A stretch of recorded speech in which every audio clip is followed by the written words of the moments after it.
Hello everyone, my name is Deepa Mehta and welcome back to the channel Kosher Learning. Students, today we are going to learn chapter number 6 that is banking for class 12th. ये इसका आज हम part 2 पढ़ने जा रहे हैं। इससे पहले हमने पार्ट 1 में क्या क्या कवर करा था, एक बार उसे देख लेते हैं। सबसे पहले हमने पढ़ा था कि बैंक का मीनिंग क्या होता है, ठीक है, मतलब मीनिंग ऑफ बैंक या फिर आप बोल सकते हो कि डेफिनेशन ऑफ बैंक हमने समझा था। उसके बाद हमने सीखा था कि एक्चुअली में बैंकिंग शब्द जो है इसका ओरिजिनेशन कहाँ से है। फिर हमने समझा था डिफरेंट टाइप ऑफ बैंक कौन कौन से होते हैं। हालांकि आपकी सिलेबस में ये चीज नहीं कवर की गई है कि हमारे डिफरेंट टाइप ऑफ बैंक कौन कौन से होते हैं, स्टिल मैंने आपको उसमें कवर करवा दिया था, ठीक है, जिससे कि आपको कंफ्यूजन ना हो। प्राइवेट बैंक कौन से होते हैं, फॉरेन बैंक कौन से होते हैं, कमर्शियल बैंक कौन से होते हैं, इन सबको समझने में। इसके बाद मैंने आपको समझाया था कि प्राइमरी एंड सेकेंडरी डिपॉजिट क्या होती है। फिर मैंने आपको समझाया था कि हमारा process of money creation bye commercial bank किस तरीके से होता है। फिर मैंने आपको क्या समझाया था कि बेसिकली हमारे सेंट्रल बैंक क्या होती है, ठीक है, कैसे पहचाना जाएगा कि कोई बैंक हमारा कैसा है, सेंट्रल बैंक है। उसके बाद मैंने आपको सिखाया था फंक्शंस ऑफ सेंट्रल बैंक के बारे में। फंक्शन ऑफ सेंट्रल बैंक पे मैंने आपको टोटली 6 फंक्शन बताए थे, जो कि मैंने आपको एक निमोनिक के थ्रू क्या करवाए थे, याद करवाए थे, ठीक है। ये क्या है, हमारा पार्ट 1 था। अभी आज हमें क्या कवर करना है, पार्ट 2 कवर करना है। पार्ट 2 में हमें कवर क्या करना है, सबसे पहले उसे समझते हैं। देखो, पार्ट 2 में हमारे पास जो सिलेबस है वो सिर्फ ये है कि किस तरीके से हमारे जो रिजर्व बैंक ऑफ इंडिया है वो हमारे यहाँ पे महंगाई को कंट्रोल करती है। लेकिन हमारे पास ना, जब भी हम बात करते हैं महंगाई की, महंगाई मतलब इन्फ्लेशन की, जब भी हम बात करते हैं तो हमारे पास 3 नए शब्द निकल के आते हैं, जो कि आपके सिलेबस में तो नहीं दिए हुए, लेकिन फिर भी मैंने आपकी सब्जेक्ट की क्लियरिटी के लिए आपको अलग से उसे समझाऊंगी, ठीक है। वो 3 शब्द कौन कौन से हैं? सबसे पहले कि हमारा इन्फ्लेशन क्या है, उसके बाद हमारा डिफ्लेशन क्या है, और इसी के साथ एक हमारा शब्द आता है जिसे क्या बोला जाता है, स्टैगफ्लेशन बोला जाता है। तो इन 3 शब्दों को हम समझेंगे सबसे पहले क्या है, और उसके बाद फाइनली हम क्या करेंगे, अपनी आगे लेक्चर की तरफ चलेंगे, ठीक है। तो सबसे पहले हमें समझना है कि इन्फ्लेशन क्या होता है, ठीक है। स्टिल मैं आपको समझा रही हूँ, आपके बुक में, आपकी जो एनसीईआरटी की बुक में इन्फ्लेशन को या डिफ्लेशन को या फिर हमारे स्टैगफ्लेशन को नहीं बताया गया। उसमें सिर्फ आपको क्या बताया गया, इनको कंट्रोल करने की मेजर बताए गए। बट इनको कंट्रोल करने की मेजर इनको कंट्रोल करने की जो भी हमारे मेजर है, उनको पढ़ने का फायदा तभी है जब हमें एक्चुअली में पता हो कि इन्फ्लेशन क्या होता है या डिफ्लेशन क्या होता है, ठीक है। तो सबसे पहले हम समझते हैं कि इन्फ्लेशन क्या होता है। जब भी मैं आपको किसी टॉपिक को कवर करवा रही हूँ और साथ में कोई इमेज है, तो आपको उस इमेज को भी ध्यान देना होता है, क्योंकि वो इमेज काफी हद तक उस टॉपिक को क्या करती है, आपको एक्सप्लेन कर देती है, ठीक है। जैसे हमें साथ में जो इमेज दी हुई है इसे भी हमें साथ में देखना है, ठीक है। तो सबसे पहले हमें समझना है कि इन्फ्लेशन क्या होता है। देखो, कहते हैं इन इकोनॉमिक्स, इकोनॉमिक्स में inflation is an increase in the general price. Increase in the general price क्या होता है, इसको समझते भाई। कहते हैं इन्फ्लेशन क्या है, इंक्रीज है in the general price level of the goods and services in the economy. मतलब क्या हो गया कि अगर मान लो कि सपोज करो आप मार्केट में एक बर्गर परचेज करने जाते हो, मार्केट में क्या है, आप एक बर्गर परचेज करने जाते हो। पहले इस बर्गर की कॉस्ट कितनी थी मार्केट में, मान के चलो कि 50 रुपीज थी, ठीक है, 50 रुपीज थी। अभी क्या हुआ कि किसी भी वजह से, ठीक है, अब इसको, इसकी जो कॉस्ट है वो कितनी हो गई, 80 रुपीज है। तो हमारा जो जनरल प्राइस लेवल है वो पहले के मुकाबले बढ़ चुका है ना, क्या हो गया, पहले के मुकाबले बढ़ चुका है। तो ये क्या कहलाएगा, हमारा इन्फ्लेशन कहलाएगा। ये जनरल प्राइस लेवल हमारा क्यों बढ़ा, इसको हम बाद में समझेंगे, पहले हमें इतना समझना है कि इन्फ्लेशन एक्चुअली में होता क्या है। तो इन्फ्लेशन क्या होता है, जब जनरल प्राइस लेवल में क्या होता है, एक इंक्रीज हमें देखने को मिलता है, तो वो क्या कहलाएगी, इन्फ्लेशन कहलाएगी। जैसे कि मान लो अभी रिसेंट में जो पेट्रोल के प्राइसेस हैं वो क्या है, धीरे धीरे धीरे करके बढ़ रहे हैं। तो ये क्या है, पेट्रोल में इन्फ्लेशन आ रहा है। क्या आ रहा है, पेट्रोल में इन्फ्लेशन आ रहा है। तो क्या कहते हैं नीचे, when the general price level rises, हर एक यूनिट जो करेंसी की है वो क्या करते हैं, कम सामान खरीद पाती है अपनी जो भी उसकी मनी वैल्यू थी। जैसे मान के चलो कि पहले आप 50 रुपए में क्या कर पाते थे, एक बर्गर खरीद लेते थे, लेकिन अब तुम्हें उसी एक बर्गर को खरीदने के लिए कितना पैसा खर्च करना पड़ रहा है, 80 रुपीज। जैसे इस इमेज की मदद से समझते हैं, ठीक है। जैसे मान लो कि पहले आप क्या है, $4.99 में इतना बड़ा क्या है, एक बर्गर परचेज कर लेते थे, लेकिन आज की डेट में उसी 4.99 में उतना सामान नहीं खरीद पा रहे। अब आपको क्या है, सामान कम मिल रहा है। ये किसकी वजह से हो रहा है, इन्फ्लेशन की वजह से। क्योंकि इन्फ्लेशन में होता है क्या है, जो मनी होती है, जो रुपये होता है, उसकी जो कीमत क्या होती है, वो घट जाती है, और उसकी कीमत घटने के कारण हमारा जो सामान है पहले के मुकाबले क्या होता है, हम कम खरीद पाते हैं। आई होप समझ में आया होगा इन्फ्लेशन क्या होता है। इन्फ्लेशन एक ऐसी सिचुएशन है जहां पे जो जनरल प्राइस लेवल है वो क्या हो जाते हैं, बढ़ने शुरू हो जाते हैं, ठीक है। अच्छा, इसके पीछे कारण क्या है ये समझते हैं। कौन सी ऐसी चीजें हैं जिसकी वजह से हमारे यहाँ पे इन्फ्लेशन आता है, तो मेनली इसके ये कारण है। सबसे पहला है डिमांड पुल। ठीक है, इन्फ्लेशन के अंदर दो शब्द आपको बार बार सुनने को मिलेंगे। अभी तो 12th क्लास के इकोनॉमिक्स पढ़ रहे हो, जब आगे आप अपने कॉलेज लेवल पे इकोनॉमिक्स को पढ़ोगे तो बार बार आपको ये वर्ड सुनने को मिलेगा, demand pull inflation and cost inflation. क्या है, इनको समझते हैं। तो अभी हम क्या पढ़ने जा रहे हैं, मेन कॉजेज ऑफ इन्फ्लेशन। ये तो हमने समझ लिया कि इन्फ्लेशन का मतलब होता है कि जनरल प्राइस लेवल में बढ़त। ठीक है, लेकिन ये हो किसकी वजह से रही है, तो सब इनको समझते हैं। सबसे पहला कारण है हमारा डिमांड पुल। सबसे पहला कारण क्या है, डिमांड पुल। डिमांड पुल क्या होता है इसको समझते हैं। ठीक है, डिमांड पुल क्या है इसको समझते हैं। देखो, डिमांड पुल का मतलब क्या होता है कि कोई एक सामान है और उसको बहुत सारे लोग खरीदने के लिए तैयार है, तो ऑब्वियस सी बात है जो उसको बेचने वाले जो सप्लायर है वो क्या करेंगे, उसको ज्यादा रेट पे बेचेंगे, है ना। क्योंकि उनको पता है उनका जो सामान है उसको ज्यादा लोग खरीदने के लिए तैयार है, तो वो क्या करेंगे, उसके प्राइसेस ना बढ़ा देंगे। ठीक है, क्योंकि सामने कस्टमर तो उनके पास खड़े ही हैं। तो ऐसी जो इन्फ्लेशन होती है उसे बोलते हैं डिमांड पुल इन्फ्लेशन। इस इन्फ्लेशन को बढ़ाने का जो क्रेडिट है वो किसको जाता है, कस्टमर्स को। किसको जाता है, कस्टमर्स को। एग्जाम्पल के लिए मान के चलो कि जैसे मान लो कि हमें क्या करना है, एक मोबाइल फोन परचेज करना है। अब उस मोबाइल फोन की कीमत कितनी है, 10,000 रुपीज है। ठीक है, अब कंपनी उस मोबाइल फोन को बेचने के लिए तैयार है 10,000 रुपए में, लेकिन कंपनी क्या देखती है कि यार बहुत सारे कस्टमर ऐसे हैं जो उस फोन को खरीदने के लिए तैयार है। तो कंपनी क्या करेगी, बाय डिफॉल्ट उसके प्राइस क्या है, 10 की जगह 12,000 रुपए कर देगी। ठीक है, क्योंकि उसको पता है कि कुछ कस्टमर छोड़ के चले भी जाते तो भी कोई प्रॉब्लम नहीं है, उसका जो प्रोडक्ट है वो बिकना ही बिकना है। ठीक है, तो ऐसी जो इन्फ्लेशन होती है उसे बोलते हैं डिमांड पुल इन्फ्लेशन, जो कि किसकी वजह से होती है, ये कस्टमर्स की वजह से होती है। ठीक है, फिर दूसरा हमारा आता है कॉस्ट पुल इन्फ्लेशन। क्या आता है, कॉस्ट पुश इन्फ्लेशन। अब ये कॉस्ट पुश इन्फ्लेशन क्या होता है, देखो, जैसे डिमांड को पुल इन्फ्लेशन का जो क्रेडिट है वो कस्टमर को जाता है, इसी तरीके से कॉस्ट पुल इन्फ्लेशन का जो क्रेडिट है वो किसको जाएगा, सप्लायर को जाएगा। किसको जाएगा, ये सप्लायर को जाएगा। सप्लायर को कैसे जाता है, देखो, कई बार तो क्या करते हैं, जो सप्लायर होते हैं ना, वो प्रोडक्ट की को पहले से ही महंगा बनाते हैं। क्या करते हैं, पहले से उसे महंगा बना के क्या करते हैं, मार्केट में बेच देते हैं। इसे बोलते हैं कॉस्ट पुश इन्फ्लेशन। ठीक है, जैसे मान के चलो कि एक बर्गर वाला है। ठीक है, एक छोटा सा एग्जांपल ले लेते हैं। एक बर्गर वाला है जो मार्केट में कितना 100 रुपीज का बर्गर बेचता है। अब उसने क्या करा, अपने प्रोडक्ट की ना क्वालिटी को इम्प्रूव करने के लिए उसमें 20 रुपीज को कोई एक कंपोनेंट और ऐड कर दिया। तो इस तरीके की जो इन्फ्लेशन है, जो पहले बर्गर हमें 100 का मिल रहा था अब 120 का मिल रहा है, इसे बोलेंगे कॉस्ट पुश इन्फ्लेशन। ठीक है, जो कि सप्लायर की वजह से होता है। एंड डिमांड पुल किसकी वजह से होता है, कस्टमर की वजह से होता है। ठीक है, एक मिनट, ये किसकी वजह से होता है, कस्टमर की वजह से। ठीक है, दो कारण समझ में आए, पहला डिमांड पुल इन्फ्लेशन, दूसरा होता है कॉस्ट पुश इन्फ्लेशन, तीसरा होता है इंक्रीज मनी सप्लाई। ये किसकी वजह से होते हैं, ये होता है सप्लायर ऑफ मनी की वजह से। अच्छा, हमारे सप्लायर ऑफ मनी कौन कौन होते हैं, चैप्टर नंबर 5 में हमने समझा था कि सप्लायर ऑफ मनी में हमारे तीन आते हैं। सबसे पहला आता है हमारा सेंट्रल बैंक, जो कि रिजर्व बैंक ऑफ इंडिया है। दूसरा आता है हमारा कमर्शियल बैंक। ठीक है, कमर्शियल बैंक में हमारे बहुत सारे बैंक आते हैं। और तीसरे नंबर पर आती है हमारी गवर्नमेंट ऑफ इंडिया। अगर आप लोगों ने ये चीज नहीं पढ़ी है तो एक बार मनी वाले चैप्टर में से देख लेना कि सप्लायर ऑफ मनी हमारी कौन कौन होते हैं और किस तरीके से मार्केट में मनी को सप्लाई कर रहे हैं। ठीक है, अच्छा, इंक्रीज्ड मनी सप्लाई इन्फ्लेशन को बढ़ाने में कैसे हेल्प करती है। मान के चलो कि पहले मार्केट में सिर्फ 100 रुपए थे। ठीक है, अभी इन्होंने क्या करा, जो भी हमारे सप्लायर ऑफ मनी है, इन्होंने क्या करा कि मार्केट में 50 रुपए और ज्यादा क्या कर दिए, इन्फ्यूज कर दिए। मतलब पहले लोगों के पास खर्च करने के लिए सिर्फ 100 रुपए थे, लेकिन अब कितने हो गए उनके पास खर्च करने के लिए, 150 रुपए हो गए। तो अब जो सामान पहले, वो सामान जो 100 रुपए में खरीद पाते थे, अब उसी सामान को खरीदने के लिए उनके पास कितने, 150 रुपए। तो जिसकी वजह से हमारा जो जनरल प्राइस लेवल है वो क्या आ जाएगा, ऊपर आ जाएगा। ये क्या होता है, इंक्रीज मनी सप्लाई। ये भी एक कारण होता है किस चीज का, इन्फ्लेशन को बढ़ाने का। ठीक है, महंगाई को बढ़ाने का। इसके बाद आता है राइजिंग वेजेस। क्या होता है, राइजिंग वेजेस। अच्छा, ये राइजिंग वेजेस क्या होती है, देखो एक छोटी सी चीज समझते हैं कि इंडिया में जो वेज है वो कम है। ठीक है, इंडिया में वेजेस क्या है, कम है, मतलब मजदूरी कम मिलती है। इसी के मुकाबले हम किसी ऐसी कंपनी को देखें जो कि क्या है, डेवलप्ड कंट्री है, जो कि क्या है, डेवलप्ड कंट्री है। अब डेवलप्ड कंट्री में जो सैलरी है वो कैसी मिलती है, ज्यादा मिल रही है, लोगों को वेजेस ज्यादा मिल रही है, जिसकी वजह से वहां पर लोग क्या है, महंगा सामान भी खरीद पाने में सक्षम है। ठीक है, तो वेजेस भी क्या होती है, इन्फ्लेशन को बढ़ावा देती है एक तरीके से। ठीक है, बढ़ती हुई वेजेस के कारण भी क्या होती है, इन्फ्लेशन बढ़ती है।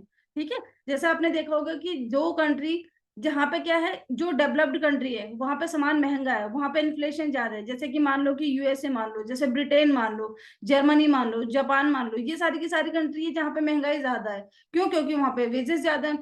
ठीक है, और इसी तरीके से आप जैसे हमारी जो डेवलपिंग कंट्रीज है, चाइना हो गई, इंडिया हो गई, ये सारी की सारी कंट्रीज ऐसी हैं जहां पे क्या है, वेजेस कम है, जिसकी वजह से यहाँ का इन्फ्लेशन रेट भी क्या रहता है, कम ही रहता है। इसके बाद बात करते हैं मॉनेटरी एंड फिस्कल पॉलिसी की। अच्छा, मॉनेटरी एंड फिस्कल पॉलिसी क्या होता है, इसको समझ लेते हैं। देखो, monetary policy and fiscal policy दोनों ही इस तरीके की पॉलिसी है जो इन्फ्लेशन या डिफ्लेशन को कंट्रोल करने के लिए बनाई जाती है। ठीक है, मॉनेटरी पॉलिसी बनाई जाती है रिजर्व बैंक ऑफ इंडिया के द्वारा, फिस्कल पॉलिसी बनाई जाती है हमारी गवर्नमेंट ऑफ इंडिया के द्वारा। इन दोनों ही पॉलिसीज का काम क्या होता है, ये दोनों पॉलिसी काम करती है हमारे यहाँ पे इन्फ्लेशन को या डिफ्लेशन को कंट्रोल करने के लिए। तो अगर हमारी बहुत ज्यादा फ्लेक्सिबल पॉलिसी होगी मॉनेटरी एंड फिस्कल पॉलिसी, जहां पर वो क्या करेंगे कि मार्केट में थोड़ी सी भी अगर प्रॉब्लम आने पर वो क्या करते हैं, मार्केट में पैसे को इन्फ्यूज कर देते हैं। ठीक है, उनकी पॉलिसी में इतनी ज्यादा फ्लेक्सिबिलिटी है, तो ये भी एक कारण हो जाता है किस चीज का, इन्फ्लेशन का। आई होप चीजें समझ में आ गई होंगी। ठीक है, तो बेसिकली इन्फ्लेशन के कितने कारण है, 5 कारण है। कौन कौन से हैं, तो हम बोलेंगे demand pull inflation, cost push inflation, increase money supply, rising wage and monetary and fiscal policy. ठीक है, अभी हम आगे समझते हैं कि हमारा अगला टॉपिक क्या है। अगला टॉपिक है हमारा डिफ्लेशन के बारे में। जैसे हमने समझा कि इन्फ्लेशन क्या होता है, जनरल प्राइस लेवल में बढ़त आ जाती है। डिफ्लेशन जस्ट ऑपोजिट होता है किसके, इन्फ्लेशन का। ठीक है, क्या कैसे इसका ऑपोजिट होगा, इसको समझते हैं। पहले एक इमेज देख रहे हो आप, जो एरो है वो नीचे की तरफ जा रहा है और उसके नीचे आपने देखा होगा कुछ करेंसी है और वो क्या है, घटते हुए क्रम में। इसका मतलब डिफ्लेशन एक ऐसी सिचुएशन होती है जहां पे जो जनरल प्राइस लेवल होती है ना, वो डिक्रीज होना शुरू हो जाती है। ठीक है, तो डिफ्लेशन में इसने क्या बोला, deflation is decrease in the general price level of goods and services। Economics के अंदर डिफ्लेशन एक ऐसी सिचुएशन है जहां पे क्या होती है, हमारी जो जनरल प्राइस लेवल है उसकी कीमतें क्या हो जाती है, घटना शुरू हो जाती है। डिफ्लेशन होता कब है, देखो इन्फ्लेशन और डिफ्लेशन जस्ट ऑपोजिट होते हैं एक दूसरे के। तो डिफ्लेशन कब होता है, जब इन्फ्लेशन 0% से भी नीचे आ जाता है। अब इसका मतलब क्या हुआ, इसको थोड़ा सा ऐसे समझते हैं। जैसे मान लो कि उसी बर्गर की कॉस्ट कितनी थी, 50 रुपीज थी पहले। अभी इसकी जो कीमत है वो कितनी हो गई, 40 रुपीज हो गई। तो हमने देखा कि ये ना घटना शुरू हो गया। कैसे हो गया, घटना शुरू हो गया। तो ये कौन सी सिचुएशन हो गई, ये डिफ्लेशन की सिचुएशन हो गई। ठीक है, इसने बोला जहां इन्फ्लेशन की वजह से हमारी जो करेंसी की वैल्यू होती है वो कम होती है, डिफ्लेशन की वजह से क्या हो जाती है, उसका ऑपोजिट मतलब क्या क्या हो जाती है, बढ़ जाती है। इन्फ्लेशन क्या करता है, रिड्यूस करता है करेंसी वैल्यू को, जबकि डिफ्लेशन क्या करता है, उसी को बढ़ा देता है। ठीक है, आई होप बात समझ में आ गई होगी कि डिफ्लेशन क्या होता है। अभी इसी तरीके से हमें एक टर्म और समझना है जिसको बोलते हैं स्टैगफ्लेशन। क्या बोलते हैं, स्टैगफ्लेशन। अच्छा, स्टैगफ्लेशन क्या होता है, इसको समझते हैं सबसे पहले। ठीक है, अभी हम किसको समझ रहे हैं, स्टैगफ्लेशन को। देखो, स्टैगफ्लेशन कैसी सिचुएशन है जो डिफ्लेशन का और इन्फ्लेशन का दोनों को एक तरीके से कॉम्बिनेशन है। ठीक है, जैसे मान के चलते हैं, एक स्टडी कर लेते पहले। इकोनॉमिक्स के अंदर स्टैगफ्लेशन इज अ सिचुएशन जहां पे इन्फ्लेशन रेट क्या होता है, हाई होता है, और इकोनॉमिक ग्रोथ क्या होती है, स्लो होती है। अब आप बोलोगे ऐसे कैसे हो गया, अगर मार्केट में महंगाई बढ़ रही है, इसका मतलब महंगाई बढ़ क्यों रही है, क्योंकि मार्केट में पैसा ज्यादा है। और जब मार्केट में पैसा ज्यादा है तो इसका मतलब ग्रोथ भी तो ज्यादा होनी चाहिए ना, इकोनॉमिक ग्रोथ ज्यादा होनी चाहिए। लेकिन ये कैसी सिचुएशन है, महंगाई तो बढ़ी लेकिन इकोनॉमिक ग्रोथ नीचे आ रही है। और कहते हैं जो अनएम्प्लॉयमेंट है ना, वो भी हाई रहता है। मतलब स्टैगफ्लेशन एक ऐसी सिचुएशन हो गई जहां पे आपका इन्फ्लेशन क्या होगा, महंगाई क्या होगी, ज्यादा होगी। और महंगाई ज्यादा होने के बावजूद भी अनएम्प्लॉयमेंट भी ज्यादा ही रहेगा। ऐसा नहीं है कि महंगाई ज्यादा तो अनएम्प्लॉयमेंट नीचे आ जाएगा, नहीं, वो भी बढ़ेगा ही। ठीक है, और उसके बाद इसने बोला कि जो जीडीपी होती है वो भी नीचे आ जाती है, एंड जो डिमांड होती है वो भी नीचे आ जाती है। ठीक है ना, तो इसने बोला कि क्या कहते हैं, अगर हम अभी करंट सिचुएशन की बात करें, स्टैगफ्लेशन की बात करें, तो आपने जब देखा होगा कि कोविड के टाइम पे ना जो सिचुएशन चल रही थी वो काफी हद तक स्टैगफ्लेशन की चल रही थी। जहां पे महंगाई तो बढ़ रही थी, मतलब चीजों के दाम तो बढ़ रहे थे, लेकिन इकोनॉमी डाउन थी हमारी तब भी। ठीक है, अनएम्प्लॉयमेंट कैसा था, डाउन था। ऐसा कब होता है, जब मार्केट में जो पैसे का सर्कुलेशन होता है ना वो कम हो जाता है, मतलब लोग क्या करते हैं, पैसे को होल्ड करना शुरू कर देते हैं। तो ऐसे में क्या होता है कि बेसिकली सिचुएशन आ जाती है किसकी, स्टैगफ्लेशन की। ठीक है, आई होप इकोनॉमिक आपको इन्फ्लेशन समझ आया होगा, आपको डिफ्लेशन समझ आया होगा, आपको स्टैगफ्लेशन समझ आया होगा। इन्फ्लेशन जब जनरल प्राइस लेवल क्या हो जाते हैं, बढ़ जाते हैं। जैसे 50 रुपए का जो बर्गर है वो 80 का मिल रहा है। डिफ्लेशन जब जनरल प्राइस लेवल क्या होते हैं, घट जाते हैं। 50 रुपए का बर्गर आपको 40 रुपए का मिल रहा है। स्टैगफ्लेशन कैसी सिचुएशन होती है, जहां पे महंगाई तो बढ़ रही है, इन्फ्लेशन तो बढ़ रहा है, लेकिन उसके बावजूद भी हमारी जीडीपी नीचे आ रही है, उसके बावजूद भी हमारी डिमांड नीचे आ रही है, उसके बावजूद भी हमारा क्या है, अनएम्प्लॉयमेंट बढ़ता चला जा रहा है। तो ये कौन सी सिचुएशन है? स्टैगफ्लेशन की सिचुएशन है। अगर आपको ये तीन टर्मिनोलॉजी समझ में आ चुकी है तो इसके बाद हमें जो आगे वाला टॉपिक है वो बहुत इजीली समझ में आने वाला है कि क्या क्या है करके। ठीक है।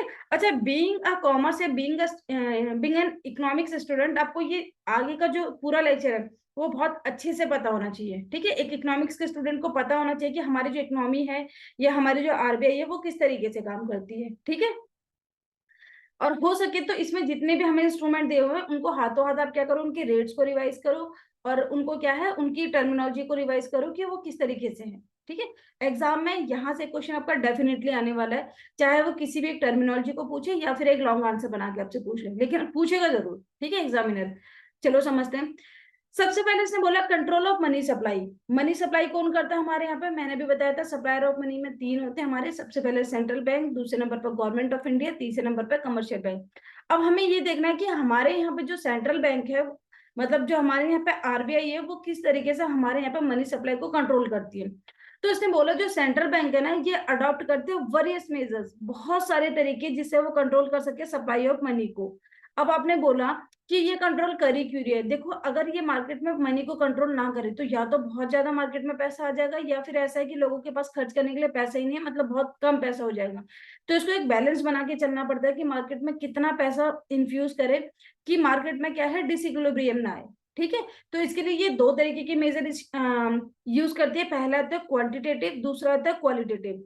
जैसे कि नाम से ही पता चल रहा है, क्वांटिटेटिव वो होते हैं जहां पे कुछ क्वांटिटी का ही इस्तेमाल करके ये क्या करती है, बेसिकली महंगाई को कंट्रोल करने की कोशिश करती है। ठीक है, एंड क्वालिटेटिव क्या होते हैं, जहां पे हमारे क्या होते हैं, क्वांटिटेटिव मेजर काम नहीं करते, वहां पे हम क्या करते हैं, क्वालिटेटिव इंस्ट्रूमेंट का इस्तेमाल करते हैं। अब आप बोलोगे कि ये महंगाई कंट्रोल कर कैसे रही है? देखो, आरबीआई का सीधा सीधा संबंध है मार्केट में पैसे को उतारने से, मतलब कितना पैसा आ रहा है, कितना पैसा जा रहा है, इस चीज से। तो यहाँ पे हमें इसी चीज को समझना है कि आरबीआई कब किस रूप में पैसे को लेके आती है या किस रूप में मार्केट से पैसे को क्या कर लेती है, सूख कर लेती है। ठीक है, तो इसने बोला कि it may be noted that these instrument are used to decrease the supply of money when there is inflation. ठीक है, ये क्या करती है जो आरबीआई होती है, जब मार्केट में इन्फ्लेशन होता है ना, जब महंगाई ज्यादा होती है, तो ये क्या करते हैं, मार्केट से पैसे को विड्रॉ करना शुरू करती है। ठीक है, जैसे मान लो कि क्या कहते हैं, आज की डेट में मार्केट में क्या है, इन्फ्लेशन की सिचुएशन है, तो आरबीआई कुछ ऐसे काम करेगी जिससे मार्केट से पैसा वो वापस अपने पास सोख कर ले या वापस अपने पास लेके आ जाए। ऐसा जब भी होगा तो मार्केट में पैसा क्या हो जाएगा, कम हो जाएगा, और लोगों के पास खर्च करने के लिए पैसा कम होगा, और जब लोगों के पास पैसा खर्च करने के लिए कम होगा तो ऑब्वियस है कि वो सिचुएशन क्या होगी, इन्फ्लेशन से वापस आ जाएगी हमारे नॉर्मल में। ठीक है, इसी तरीके से जब मार्केट में क्या होते हैं, डिफ्लेशन की सिचुएशन होती है, तो आरबीआई कोशिश करते हैं कि मार्केट में थोड़ा और पैसा भेजा जाए, जिसकी वजह से लोग क्या है, सामान को खरीद पाने में सक्षम हो पाए। ठीक है, तो चलो वन बाय वन समझते हैं कि क्या है। पहले हम समझेंगे अपने क्वांटिटेटिव इंस्ट्रूमेंट को। कहते हैं quantitative instrument are those instrument of credit control. ये क्या है, क्रेडिट कंट्रोल के ऐसे इंस्ट्रूमेंट है जो कि ये क्या करते हैं, फोकस करते हैं किस चीज के ऊपर, ओवरऑल सप्लाई ऑफ मनी के ऊपर, कि मार्केट में कितना पैसा लगा हुआ है, कितना पैसा वहां से वापस निकालने कि जो इन्फ्लेशन है वो किस में शिफ्ट हो जाए, नॉर्मल सिचुएशन में। ठीक है, तो supply of money is lower to tackle inflation, inflation को कंट्रोल करने के लिए, जिसकी वजह से ये क्या है, नॉर्मल सिचुएशन पर आ जाए। कौन कौन से ऐसे मेजर है, कौन कौन से ऐसे इंस्ट्रूमेंट है, से वन बाय वन समझते हैं। इसके आगे का जो लेक्चर है ये तुम्हें बहुत अच्छे से पता होना चाहिए। बैंक रेट क्या होती है, रिवर्स रेपो रेट क्या होती है, रेपो रेट क्या होती है, ये सारी चीजें तुम्हें बहुत अच्छे से पता होनी चाहिए। आपकी नॉलेज के लिए मैंने इसमें क्या करा है, अलग से हमारे जो करंट रेट है उनको भी क्या करा है, इसमें अपडेट कर दिया है। ठीक है, अभी के लिए जब आप ये वीडियो देख रहे हो अभी के लिए ये रेट आपके ठीक है, लेकिन आने वाले समय में अगर आप 2 महीने, 4 महीने, 6 महीने बाद देखोगे तो ये रेट हो सकता है कि चेंज हो जाए। ठीक है, क्योंकि आरबीआई क्या करती है, बेसिकली अपनी बाय मंथली रिपोर्ट निकलती है जिसमें इन रेट्स को क्या करती है, रिवाइज करती रहती है। ठीक है, ये रेट क्यों रिवाइज होते हैं, इसके पीछे बहुत सारे फैक्टर हैं। अभी हम उन सब चीजों के ऊपर नहीं जा रहे, अभी सिर्फ हमें ये समझना है कि ये रेट होते कितने हैं, मतलब क्या है, और क्या क्या हमारा परसेंट चल रहा है अभी। ठीक है, सबसे पहले बात करते हैं, क्योंकि अभी हम क्या कर रहे हैं, मनी सप्लाई को कंट्रोल करने की बात कर रहे हैं, और वो भी सिर्फ अभी क्वांटिटेटिव मेजर की। तो क्वांटिटेटिव मेजर में अभी हमें सबसे पहले पढ़ना है बैंक रेट के बारे में। बैंक रेट होता क्या है उसको समझते हैं। देखो, बैंक रेट का मतलब होता है, bank rate refers to the rate, bank rate का मतलब एक ऐसा रेट ऑफ इंटरेस्ट होता है जिस पे कि एट विच जो आरबीआई है वो कमर्शियल बैंक को लोन देने का काम करती है। अब आप बोलोगे कि ठीक है, आरबीआई जो है जिस रेट पे कमर्शियल बैंक को लोन देने का काम करते हैं उसे बैंक रेट बोलती है। आरबीआई जिस रेट पे पब्लिक को लोन देने का काम करते हैं उस रेट को क्या बोलते हैं? तो इसका सीधा सीधा सा आंसर ये है कि जो आरबीआई है वो जनरल पब्लिक को लोन देती ही नहीं है, वो लोन देती है कमर्शियल बैंक को, फिर कमर्शियल बैंक लोन देती है जनरल पब्लिक को। ठीक है, अगर कभी दिमाग में कंफ्यूजन आए तो ये आपके दिमाग में क्लियरिटी होनी चाहिए। तो बैंक रेट कौन सा रेट होता है? बैंक रेट एक ऐसा रेट होता है जिस रेट पर आरबीआई क्या करते हैं, कमर्शियल बैंक को लोन देने का काम करती है। ठीक है, किस तरीके से काम करती है ये समझते हैं। देखो आरबीआई क्या करती है, किस टाइम पे बैंक रेट को बढ़ा के चलती है और किस टाइम पे घटा के चलती है, इसको समझते हैं। सबसे पहले कहता है market rate of interest is also increase. जब भी बैंक रेट को बढ़ाया जाता है तो मार्केट रेट भी क्या हो जाता है, बढ़ जाता है। बैंक रेट क्या हुआ, जिस रेट पे रिजर्व बैंक ऑफ इंडिया क्या कर रही है, कमर्शियल बैंक को लोन दे रही है। और मार्केट रेट कौन सा रेट होता है, जिस रेट पे कमर्शियल बैंक जनरल पब्लिक को लोन दे रही है। ठीक है, तो इसने बोला जब भी बैंक रेट बढ़ेगा, जैसे मान लो कि आज मैं कमर्शियल बैंक हूँ, रिजर्व बैंक ने अगर मेरे को महंगे रेट पे लोन देगी तो मैं भी तो आगे महंगे रेट पे लोन दे पाऊंगी, है ना।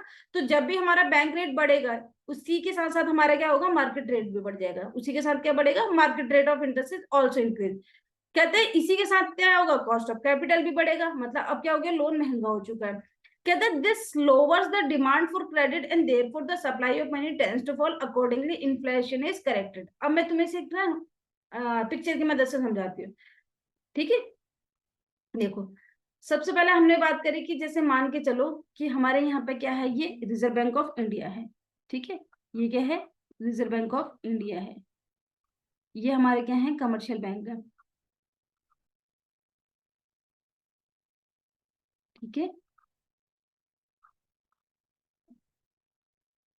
यहाँ पे हमारे कौन हो गए, मिस्टर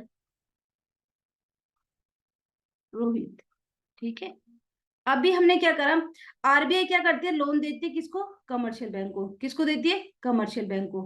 ठीक है, मान लो कि आरबीआई ने कमर्शियल बैंक को जो लोन दिया वो दिया हमारा 4% पे। ठीक है, और जिस परसेंट पे लोन दिया इसको क्या बोलते हैं, बैंक रेट। क्या बोलते हैं, बैंक रेट। मतलब आरबीआई ने जिस रेट पे कमर्शियल बैंक को लोन दिया उसे बोलते हैं बैंक रेट। अब कमर्शियल बैंक को लोन मिला 4% पे। ठीक है, क्या कमर्शियल बैंक मिस्टर रोहित अगर इनके पास लोन लेने आएंगे तो 4% पे देगी या कम पे देगी या ज्यादा पे देगी? अगर 4% पे ही देगी तो कमर्शियल बैंक को फायदा क्या हुआ, है ना। इसका मतलब उसको क्या हो गया, यहाँ पे तो नो प्रॉफिट नो लॉस हो गया, तो इसका मतलब 4% पे तो नहीं देगी। अगर मान लो 4 से कम पे देगी तो कमर्शियल बैंक के लिए तो लॉस वाली सिचुएशन हो गई। मतलब वो आगे से महंगा लेके फिर आगे सस्ते में थोड़ी ना देगी, तो वो क्या करेगी, इससे ज्यादा में देगी। अब मान लो कि कमर्शियल बैंक ने क्या करा, मिस्टर रोहित को ये लोन दिया 6% पे। कितने पे दिए, 6% पे। जिस रेट पे दिए इसको क्या बोलते हैं, मार्केट रेट बोलते हैं। मार्केट रेट बोलते हैं। अब एक छोटी सी चीज देखो, आरबीआई ने क्या करा, बैंक रेट को बढ़ाया। आरबीआई ने क्या करा, बैंक रेट को बढ़ाया। आरबीआई के बैंक रेट को बढ़ाने की वजह से कमर्शियल बैंक ने भी क्या कर दिया, रेट को मतलब मार्केट रेट को बढ़ा दिया।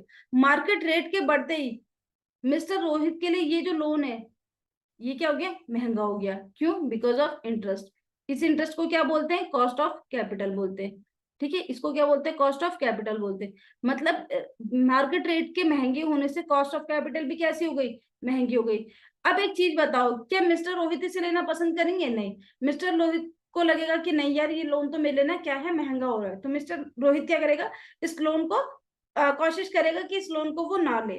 तो जिसकी वजह से मार्केट में जो पैसा होगा वो क्या हो जाएगा, बेसिकली कम होता, मतलब उस पैसे की जो डिमांड है वो क्या हो जाएगी, कम हो जाएगी। जिसकी वजह से हमारी इन्फ्लेशन क्या हो जाएगा, सेटल होना शुरू हो जाएगा। कहाँ, जनरल प्राइस में। ठीक है, तो जब बैंक रेट बढ़ता है मार्केट रेट बढ़ता है। मार्केट रेट के बढ़ने के साथ साथ क्या होता है, कॉस्ट ऑफ कैपिटल बढ़ती है। और कॉस्ट ऑफ कैपिटल बढ़ने के साथ ही सामने वाले लोग क्या करते हैं, मतलब हमारे जो कस्टमर्स है या जो जनरल पब्लिक है वो क्या करते हैं, उसकी डिमांड करनी कम कर देती है। और इसकी डिमांड कम होते ही जो इन्फ्लेशन होती है वो करेक्ट हो जाती है। इसका मतलब अपने जनरल लेवल पर आ जाती है। सेम थिंग अगर हम बात करें when interest rate is decrease, तो इंटरेस्ट रेट जब हमारा डिक्रीज होगा तो उसमें क्या होता है, उसमें कोई प्रॉब्लम नहीं है। जैसा हमारा इंक्रीज में होता है उसका जस्ट ऑपोजिट डिक्रीज में होते हैं। जब भी बैंक रेट क्या होगा, डिक्रीज होगा, तो मार्केट रेट भी क्या हो जाएगा, डिक्रीज हो जाएगा। मतलब आरबीआई ने जो लोन दिया कमर्शियल बैंक को, मान के चलो 2% पे दिया, तो अब जो कमर्शियल बैंक है वो क्या करेगा, मान लो कि आगे 3% पे दे देगा उसे, है ना। अब पब्लिक के लिए जो लोन पहले 6% का था वो कितने का हो गया, 3% का हो गया। तो पब्लिक क्या करेगी, उसकी और ज्यादा डिमांड करेगी। ठीक है, जिसकी वजह से हमारी जो डिफ्लेशन है वो चेंज हो जाएगी, किसमें, नॉर्मल सिचुएशन में। आई होप बैंक रेट से समझ में आए कि किस तरीके से जो आरबीआई होती है वो इन्फ्लेशन को, डिफ्लेशन को कंट्रोल करने का काम करते हैं। इन्फ्लेशन को कंट्रोल करने के लिए आरबीआई क्या करती है, बैंक रेट को बढ़ा देती है। डिफ्लेशन को कंट्रोल करने के लिए आरबीआई क्या करती है, बैंक रेट को घटा देती है। ठीक है। अच्छा, अगर हम अभी बात करें कि हमारा करंट में जो बैंक रेट है वो कितना है, तो 6.75%।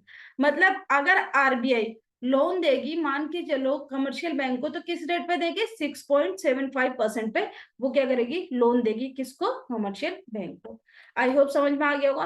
अगर एग्जाम में लिख के आते तो डिट्टो इस तरीके से लिख के आना पड़ेगा। ठीक है, वो बात अलग है तुम इसे पिक्चर की फॉर्म में दिखाओ या इसको पैराग्राफ की फॉर्म में लिखो, लेकिन आपको बना के ऐसे ही आना पड़ेगा। ठीक है, बैंक रेट पहला मेजर समझ में आया कि किस तरीके से आरबीआई करेक्ट करती है। अभी हम आगे बात करते हैं ओपन मार्केट ऑपरेशंस की। ओपन मार्केट ऑपरेशन क्या क्या होता है, देखो। ओपन मार्केट ऑपरेशन का मतलब ही होता है sale and purchase of securities. क्या इसने बोला, sale and purchase of securities. Sale and purchase of security in the open market by the RBI on behalf of the government. ठीक है, इसका मतलब क्या हुआ कि कभी कभी ना आरबीआई क्या करती है कि गवर्नमेंट ऑफ इंडिया के बिहाफ पे उसकी जो सिक्योरिटी है ना उसे ओपन मार्केट में बेचना शुरू कर देती है। अब आप बोलोगे कि यार सिक्योरिटी के बेचने से इन्फ्लेशन कैसे कंट्रोल हो रहा है, तो इसको समझते हैं। देखो, अगर आरबीआई ने क्या करा, जो गवर्नमेंट ऑफ इंडिया की सिक्योरिटी है, ठीक है, सिक्योरिटी किसी भी फॉर्म में हो सकती है, जो सिक्योरिटी है, तो वो क्या करेगी, सेल करेगी। अगर मान लो कि वो मार्केट में इसको सेल करते हैं, सिक्योरिटी को सेल करती है, तो आरबीआई क्या करती है, मार्केट से लिक्विडिटी को सोक कर लेती है। जैसे मान के चलो, एक छोटी सी चीज समझना, मार्केट में क्या है, इन्फ्लेशन का दौर है, मतलब महंगाई बहुत ज्यादा है। अब आरबीआई ने क्या करा, मार्केट सिक्योरिटी में, मतलब बॉन्ड के रूप में, म्यूचुअल फंड के रूप में मार्केट में क्या करा कि गवर्नमेंट की जो सिक्योरिटी है उन्हें बेचना शुरू कर दिया। अब लोग क्या करेंगे, उन सिक्योरिटी को खरीदेंगे। क्यों खरीदेंगे, क्योंकि उनको पता है कि आज वो अगर किसी सिक्योरिटी को 100 रुपए में खरीदते हैं, तो आज के 1 साल बाद उनको उसके बदले में 120 रुपए मिलेगा। तो लोग क्या सोचते हैं, उन सिक्योरिटी को खरीद लेते हैं, जिससे कि उनको आगे आने वाले समय में क्या हो, मुनाफा हो जाए। जब वो उनको खरीदेंगे तो उनके पास क्या आएगी, सिक्योरिटी पेपर आएंगे, लेकिन बदले में उनके पास से क्या जाएगा, कैश चला जाएगा। तो मार्केट से जो लिक्विडिटी है वो सोक हो रही है ना, मतलब कम हो रही है। मार्केट में पैसा कम हो रहा है, क्योंकि वो पैसा किसके पास जा रहा है, वो पैसा जा रहा है गवर्नमेंट ऑफ इंडिया के पास। इसी तरीके से अगर मान लो कि वो सिक्योरिटी को खरीदना शुरू करती है, मान लो कि गवर्नमेंट ने क्या करा, उसको लगा कि यार मार्केट में ना डिफ्लेशन का दौर है, मतलब मंदी का दौर है, लोगों के पास खर्च करने के लिए पैसे ही नहीं है, तो वो क्या करती है, लोगों से सिक्योरिटी को वापस खरीदना शुरू कर देती है। जब वापस खरीदेगी तो बदले में उनको देगी क्या, बदले में उनको कैश देगी। और जब लोगों के पास कैश जाएगा तो लोगों की क्या होगी, खरीदने की जो परचेजिंग पावर है वो क्या हो जाएगी, बढ़ जाएगी। जिसकी वजह से हमारी जो डिफ्लेशन वाली सिचुएशन है वो किस में कन्वर्ट हो जाएगी, जनरल प्राइस लेवल पे। तो ओपन मार्केट ऑपरेशन भी एक मेजर होता है, जिसकी वजह से हमारी जो आरबीआई है वो क्या करती है, अपने इन्फ्लेशन को या डिफ्लेशन को कंट्रोल करती है। आई होप समझ में आ गई होगी। एक बार ओपन मार्केट ऑपरेशन को दोबारा समझा देती है। ओपन मार्केट ऑपरेशन में जो हमारी रिजर्व बैंक ऑफ इंडिया है वो गवर्नमेंट के बिहाफ पे उसकी जो सिक्योरिटी होती है उसको सेल करना शुरू कर देती है। दो तरीके से, सेल या परचेज करना शुरू कर देती है। बेसिकली सेल करके वो क्या करती है, मार्केट से लिक्विडिटी को सोक कर लेती है, एंड जब वो क्या करती है, सिक्योरिटी को खरीदना शुरू करती है, तो वो क्या करती है, रिलीज करती है लिक्विडिटी को। ठीक है, ये दोनों ही मेथड यूज करे जाते हैं मार्केट से इन्फ्लेशन और डिफ्लेशन को करेक्ट करने में। ठीक है, अभी हमने समझा बैंक रेट, फिर हमने समझा ओपन मार्केट ऑपरेशन। अभी आगे समझते हैं कि रेपो रेट क्या होता है। ठीक है, आगे आने वाली क्लासेस में या आगे आने वाली जो भी आपकी जर्नी होगी लाइफ की, उसमें आप देखोगे कि रेपो रेट कई बार आपको सुनने को मिलेगा। तो रेपो रेट क्या होता है, इसको समझते हैं। The rate at which RBI, एक ऐसा रेट जिसमें जो आरबीआई होती है वो ऑफर करती है short period loan to the commercial bank by buying the government security in the open market is called the repo rate. क्या इसने बोला, इसने बोला कि रेपो रेट एक ऐसा रेट होता है जिसमें जो आरबीआई होते हैं ना वो शॉर्ट पीरियड के लोन ऑफर करते हैं कमर्शियल बैंक को। क्या आप एक काम करो, हमसे ना छोटे समय के लिए लोन ले लो। ठीक है, कमर्शियल बैंक से कहते हैं कि आप शॉर्ट पीरियड के लिए ना मुझसे लोन ले लो। ठीक है, और जिस रेट पर वो लोन लेगी, मतलब कमर्शियल बैंक जो जिस रेट पर लोन लेंगे वो क्या कहलाता है, हमारा रेपो रेट। जैसे मान लो कि रिजर्व बैंक ऑफ इंडिया ने क्या करा, पंजाब नेशनल बैंक से बोला कि एक काम करो, तुम ना मुझसे लोन ले लो। ठीक है, पंजाब नेशनल बैंक ने बोला कि कितने समय के लिए, तो उसने बोला शॉर्ट पीरियड के लिए ले लो, अगर तुम्हारी ज्यादा मतलब लॉन्ग टर्म के लिए रिक्वायरमेंट नहीं है। उसने बोला जिस रेट पे दोगे उसे क्या बोलेंगे, तो उसने बोला रेपो रेट बोलेंगे। मतलब आरबीआई जिस रेट पे कमर्शियल बैंक को लोन देती है उसे बोलते हैं रेपो रेट। अब रेपो रेट पे लोन देने का मतलब क्या हो, इसने बोला इन्फ्लेशन के दौरान जब भी महंगाई होती है तो कॉस्ट ऑफ कैपिटल को हमेशा बढ़ा दिया जाता है। ठीक है, अब इसको क्यों बढ़ाते हैं इसको समझते हैं। देखो उसकी मदद से समझते हैं हम। ठीक है, हम बात कर रहे हैं किसकी, रेपो रेट की। किसकी, रेपो रेट की। रेपो रेट कौन सा रेट होता है जिसमें आरबीआई क्या करते हैं, कमर्शियल बैंक को, कमर्शियल बैंक्स को क्या करती है, लोन देती है। कैसे पीरियड के लिए, शॉर्ट पीरियड के लिए, शॉर्ट पीरियड के लिए। अगर आरबीआई ने क्या करा, देखो मान के चलो कि मार्केट में क्या है, इन्फ्लेशन है। मार्केट में क्या है, इन्फ्लेशन है, मतलब मार्केट में पहले से ही महंगाई ज्यादा है। तो आरबीआई क्या करेगी, अपने रेपो रेट को, यहाँ पे शॉर्ट में लिख रही हूँ, रेपो रेट को क्या करेगी, बढ़ा देगी। अगर ये रेपो रेट को बढ़ाएगी तो कमर्शियल बैंक को लोन कैसा मिलेगा, कमर्शियल बैंक को लोन कैसे मिलेगा, महंगा मिलेगा। ठीक है, कमर्शियल बैंक को लोन कैसे मिलेगा, महंगा मिलेगा। ये लोन महंगा होने से अब क्या जनरल पब्लिक जो है इस लोन को लेना पसंद करेगी, तो तुम बोलोगे नहीं। ठीक है, क्योंकि उसके लिए कॉस्ट ऑफ कैपिटल क्या हो जाएगा, ज्यादा हो जाएगा। मतलब अभी मार्केट में पैसा ज्यादा जा ही नहीं रहा, और जब मार्केट में पैसा ज्यादा जाएगा ही नहीं तो इन्फ्लेशन क्या हो जाएगी, अपने आप ही क्या हो जाएगी, सेटल डाउन हो जाएगी। अपने आप ही क्या हो जाएगी, सेटल डाउन हो जाएगी। ठीक है, तो रेपो रेट कब काम करता है, जब भी इन्फ्लेशन होती है तो जो हमारी रिजर्व बैंक ऑफ इंडिया होती है वो क्या करती है, रेपो रेट को बढ़ा देती है। रेपो रेट के बढ़ाने से क्या होता है, कमर्शियल बैंक के लिए लोन महंगा हो जाता है, और कमर्शियल बैंक के लिए लोन महंगा होगा तो वो क्या होगा, जनरल पब्लिक के लिए भी क्या होगा, लोन महंगा होगा। जिसकी वजह से हमारी जो इन्फ्लेशन है वो अपने आप ही क्या हो जाती है, बैलेंस हो जाते हैं। इसी तरीके से अगर हमारा डिफ्लेशन का दौर होगा तो आरबीआई क्या करेगी, आरबीआई क्या करेगी, जो हमारे रेपो रेट है उसको कम कर देगी। जब रेपो रेट को कम करेगी तो जो कॉस्ट ऑफ कैपिटल किसके लिए, कमर्शियल बैंक के लिए क्या हो जाएगी, कम हो जाएगी। अगर उनके लिए कम होगी तो वो क्या करेंगे, वो भी आगे लोन क्या करेंगे, सस्ता देंगे। और जब मार्केट में लोन सस्ते रेट पर जाएगा तो लोग क्या करेंगे, उसको एक्वायर करेंगे, जिसकी वजह से मार्केट में क्या है, पैसा पहुंचेगा। ठीक है, तो अभी हम बात करें अगर हमारी करंट रेपो रेट की तो कितनी है वो 6.75%। इससे पहले हमने बैंक रेट कितना पढ़ा था, बैंक रेट है हमारा 6.75%। ठीक है, करंट रेपो रेट उससे 0.25 का में अभी कितना है, 6.50%। ठीक है, आई होप यहाँ तक चीजें समझ में आएंगी। अभी आगे बढ़ते हैं हमारा रिवर्स रेपो रेट के बारे में, कि रिवर्स रेपो रेट क्या है करके। देखो, the rate at which the RBI accept deposit from the commercial bank is called the reverse repo rate. Repo rate क्या होता है, जिस रेट पे रिजर्व बैंक ऑफ इंडिया क्या है, रिजर्व बैंक ऑफ इंडिया क्या है, कमर्शियल बैंक को लोन देने के लिए तैयार हो जाते हैं शॉर्ट पीरियड के लिए। रिवर्स का मतलब क्या होता है, उल्टा। तो इसका मतलब ये कौन सा रेट हुआ, एक ऐसा रेट जिसपे आरबीआई एक्सेप्ट करती है कमर्शियल बैंक से लोन।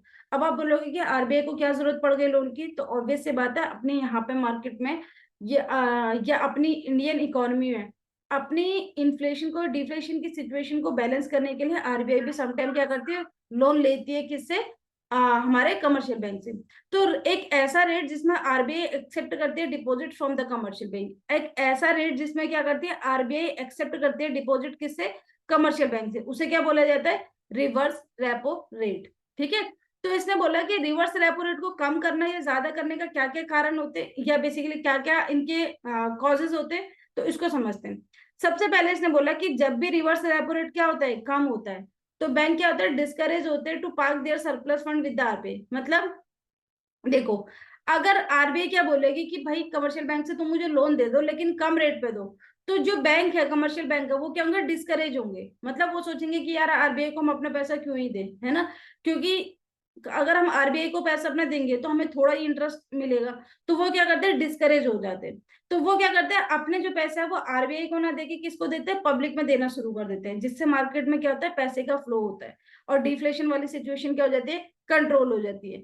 ठीक है, तो आरबीआई क्या करती है, जब भी हमारी इन्फ्लेशन की सिचुएशन होती है, ठीक है, सॉरी, डिफ्लेशन की सिचुएशन होती है, तो वो अपने रिवर्स रेपो रेट को क्या कर देती है, कम कर देती है, जिससे कमर्शियल बैंक क्या है, लोन आरबीआई को ना देके किसको दे, जनरल पब्लिक को दे। ठीक है, दूसरी तरफ अगर मान लो कि क्या कहते हैं, हम क्या करेंगे, मार्केट में इन्फ्लेशन का दौर है, तो आरबीआई क्या करेगी, अपने रिवर्स रेपो रेट को ना बढ़ा देगी, जिससे कमर्शियल बैंक को क्या हो, एक तरीके से लालच है कि यार अपने पैसे को ना हम एक काम करते हैं, आरबीआई को दे देते हैं, वहां से हमें क्या है, रेट ऑफ इंटरेस्ट अच्छा मिलेगा। और उस अच्छे रेट ऑफ इंटरेस्ट को मिलने की वजह से मार्केट में क्या है, अब जो कमर्शियल बैंक है वो पैसा लोन के रूप में दे नहीं पा रहे, और जब वो लोन के रूप में मार्केट में पैसा नहीं दे पाएंगे तो होगा क्या, बेसिकली जो मार्केट से इन्फ्लेशन है वो अपने आप ही क्या हो जाएगी, सोक होनी शुरू हो जाएगी। ठीक है। अच्छा, अभी के लिए हमारा करंट रिवर्स रेपो रेट कितना है, 1 मिनट, हाँ 1 second.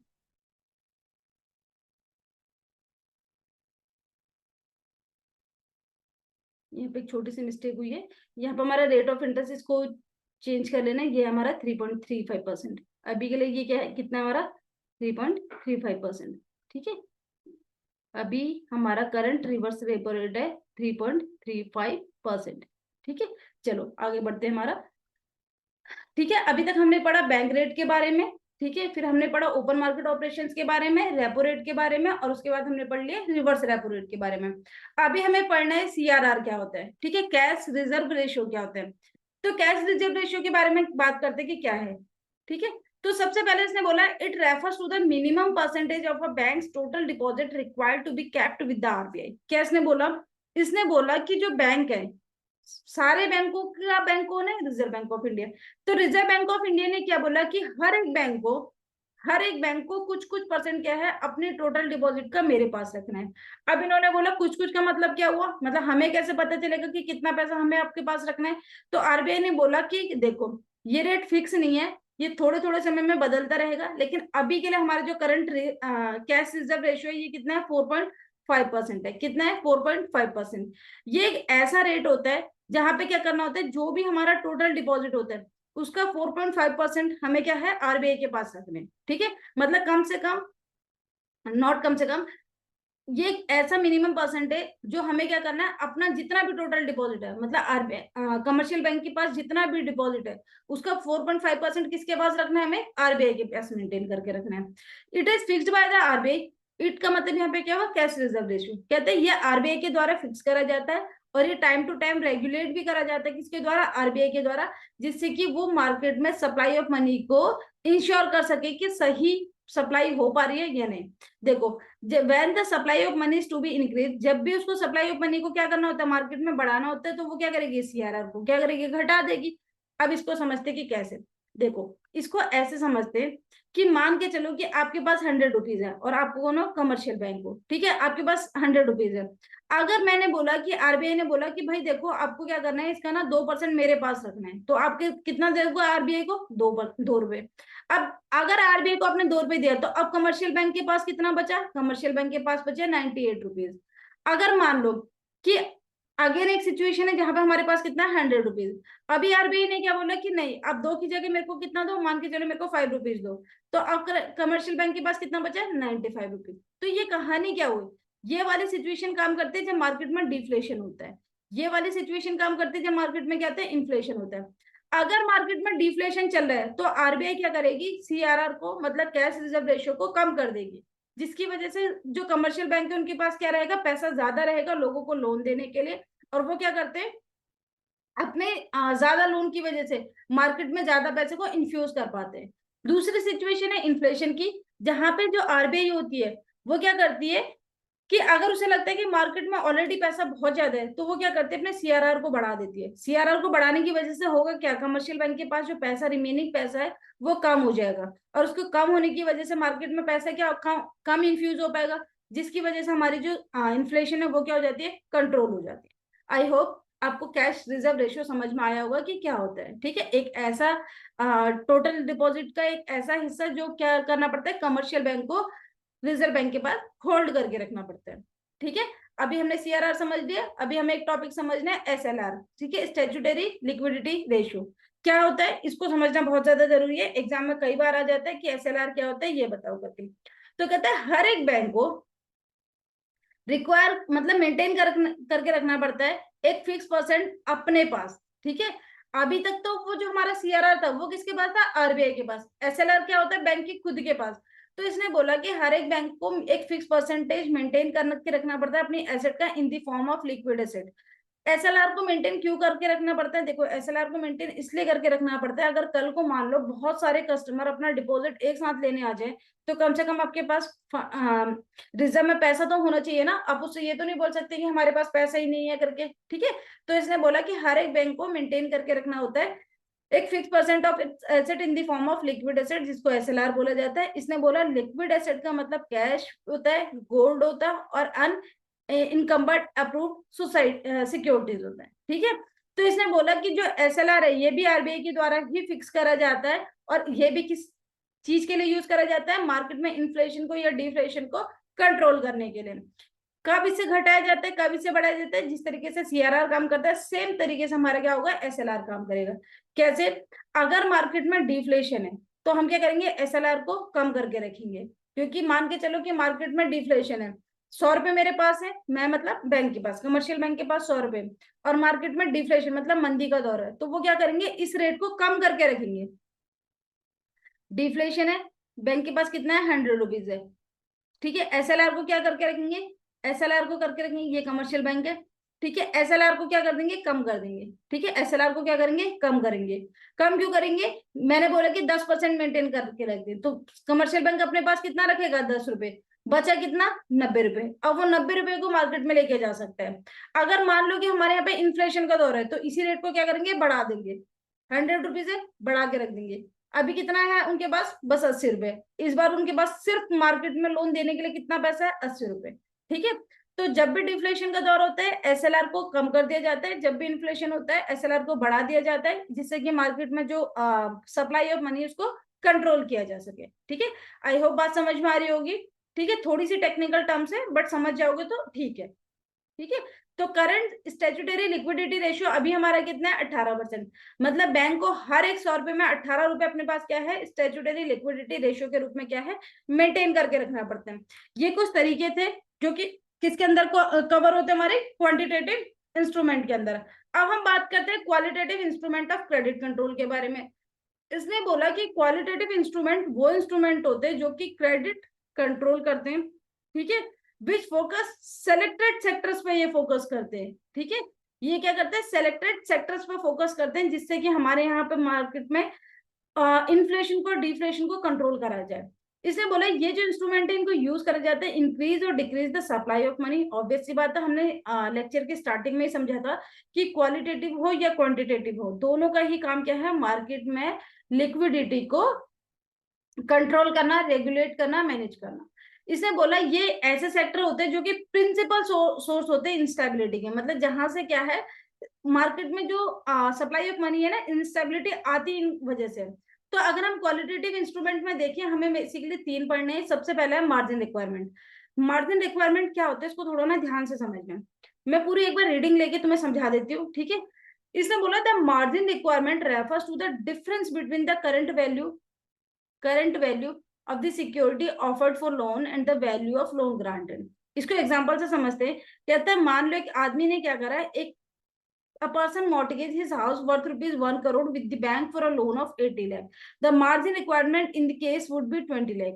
The margin requirement is raised when the supply of money needs to be reduced. और मार्जिन रिक्वायरमेंट को लोअर कर दिया जाता है जब supply of money is to be increase. कहने का मतलब क्या हुआ, मार्जिन रिक्वायरमेंट का मतलब क्या होता है, अगर तुम बैंक के पास मान के चलो कि कभी भी लोन लेने के लिए जाओगे, मान लो कि अपने एक हाउसिंग लोन वहां से लेना है, ठीक है, मतलब अपने घर के लिए एक लोन लेना है, तो कभी भी जो कमर्शियल बैंक है ना, वो ऐसे नहीं करेगा कि जितनी आपके घर की कीमत हो पूरे ही तुम्हें लोन दे देगा। नहीं, क्यों, क्योंकि हमेशा क्या होते हैं कि बेसिकली कुछ रिस्क होते हैं कि मान लो प्रॉपर्टी के रेट आपके डाउन हो जाते हैं, या किसी भी वजह से आपका क्या है, हाउस की कीमत अगर नीचे आती है, तो बैंक के लिए क्या है, एक तरीके से रिस्क क्रिएट कर सकते हैं। तो बैंक कभी भी आपको आपके घर के लिए पूरा पूरा क्या है, अमाउंट लोन के रूप में नहीं देती। वो कहते हैं कि अगर मान लो तुम 10 रुपए का घर खरीद के ला रहे हो, तो 3 रुपए तो आप भी लगाओ ना, तभी तो 7 रुपए हम भी आपको देंगे। अगर आप 3 नहीं लगा पा रहे तो हम 7 आपको क्यों दे। ठीक है, तो जो 3 रुपए आप लेके आ रहे हो वो क्या है, मार्जिन रिक्वायरमेंट है। तो होता क्या है, इसको समझते हैं। अपने इस एग्जांपल में इसने बोला कि एक मान लो कि एक आदमी को 1 करोड़ का घर खरीदना है, तो वहां पे बैंक क्या कहता है, 80 लाख रुपए हम आपको फाइनेंस करेंगे, लेकिन 20 लाख रुपए आप लेके आओ। तो 20 लाख रुपए जो वो लेके आ रहा है, ये क्या है, मार्जिन रिक्वायरमेंट है। अब आरबीआई किस तरीके से काम करता है, इसको समझते हैं। आरबीआई क्या करेगा, इस मार्जिन को बढ़ा देगा। मतलब वो क्या कहेगा कि जैसे 1 करोड़ के लोन में वो कहेगा कि आप ना 20 लाख नहीं, आप एक काम करो, 40 लाख रुपए आप लेके आओ।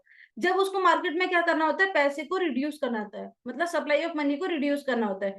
क्योंकि जितना ज्यादा वो पैसा लेके आएगा, उतना ज्यादा जो पैसा जो है मतलब जितना ज्यादा वो लेके आएगा उतना मार्केट से क्या हो जाएगा, वो पैसा कम हो जाएगा खर्च होने के लिए, ठीक है, क्योंकि बैंक क्या करेगा, उतना पोर्शन कम देगा। तो जब भी मार्केट में हमें सप्लाई ऑफ मनी को क्या करना होता है, रिड्यूस करना होता है, हम मार्जिन को बढ़ा देते हैं। लेकिन अगर हम चाहते हैं कि मार्केट में सप्लाई ऑफ मनी को बढ़ाया जाए, तो हम क्या करते हैं, मार्जिन को कम कर देते हैं। जितना वो कम पैसा लेके आएगा, उतना बैंक को चांस मिल जाता है कि वो अपने ज्यादा पैसे को मार्केट में इन्फ्यूज कर दे। तो मार्जिन रिक्वायरमेंट की वजह से, जो कि क्वालिटेटिव मेजर है, आरबीआई क्या करती है, कंट्रोल करती है किस चीज को, सप्लाई ऑफ मनी को। इसके बाद बोलते हैं राशनिंग ऑफ क्रेडिट। इसको समझते हैं कि क्या है करके। कहते हैं rationing of credit refers to the fixation of credit quotas for different business activity. जैसे तुम्हें एक छोटी सी चीज समझाती हूँ कि हमारे यहाँ पे ना, जब अभी हालांकि तुम्हें इतना ज्यादा डेप्थ में तो नहीं जाना, बट फिर भी मैं राशनिंग ऑफ क्रेडिट को समझाने के लिए इस टॉपिक को समझा रही हूँ कि जैसे हमारे यहाँ पे ना एक टॉपिक है जिसको बोलते हैं पीएसएल, ठीक है। क्या है, priority sector lending. Priority sector lending में हमारी जो आरबीआई है वो हमें बताती है कि कौन सी सेक्टर में आपको क्या है, कितना पैसा खर्च करना है। जैसे प्रायोरिटी सेक्टर लैंडिंग में बेसिकली हमारे 8 सेक्टर है जिनके ऊपर आरबीआई क्या कर रही है, काम कर रही है। इन 8 सेक्टर की से वो इंश्योर कर पाती है कि कितना पैसा उसका कहाँ पे जाना चाहिए। जैसे मेन उसमें कौन कौन से, हाउसिंग हो गया, एमएसएमई हो गया, ठीक है, एजुकेशन सेक्टर हो गया। तो ये कुछ हमारे सेक्टर जिसमें क्या है, आरबीआई चाहते हैं कि वो पैसे को इन्फ्यूज करे। तो राशनिंग ऑफ क्रेडिट क्या होती है, ये भी एक ऐसी सिचुएशन है जहां पे आरबीआई क्या करती है, फिक्स कर देती है fixation of credit quotas different business activity की। इस एक्टिविटी में इतना पैसा जाना चाहिए, इस एक्टिविटी में इतना पैसा जाना चाहिए। इससे भी आरबीआई क्या करती है, इन्फ्लेशन को, डिफ्लेशन को कंट्रोल कर पाती है। जैसे मान लो कि rationing of credit is introduced when the supply of credit is to be checked particularly for the speculative activities को, क्योंकि speculative activities से भी हमारे यहाँ पे कहते हैं इन्फ्लेशन और डिफ्लेशन आता है। तो आरबीआई क्या करती है, यहाँ पे बेसिकली राशनिंग ऑफ क्रेडिट कर देती है कि इन एक्टिविटीज में बैंकों को इतने पैसे को इन्फ्यूज करना है और इन एक्टिविटीज में इतना, ठीक है। तो आरबीआई फिक्स करती है credit quota for different business activities के लिए। Commercial bank can not exceed this quota limit while granting loan, ठीक है। तो जैसे इसने बोला कि भाई अगर मान लो एक पर्टिकुलर सेक्टर में आपको 8% लोन देना है, तो आप 8% से ज्यादा नहीं जाओगे, क्योंकि अगर आप 8% से ज्यादा उस सेक्टर में इन्फ्यूज करते हो, तो दिक्कत क्या होगी कि दूसरे सेक्टर के लिए पैसा कम बचता है और उसमें पैसा क्या हो जाता है, ज्यादा चले जाता है, जिसकी वजह से हमारी इकोनॉमी क्या होती है, डिसबैलेंस होना शुरू हो जाती है, ठीक है। तो ये भी एक तरीका होता है क्या करने का, मार्केट में लिक्विडिटी को सोक करने का, या लिक्विडिटी को बेसिकली क्या करने का, लूज करने का, ठीक है, राशनिंग ऑफ क्रेडिट। इससे पहले हमने क्या पढ़ा, इससे पहले पढ़ा हमने मार्जिनल रिक्वायरमेंट।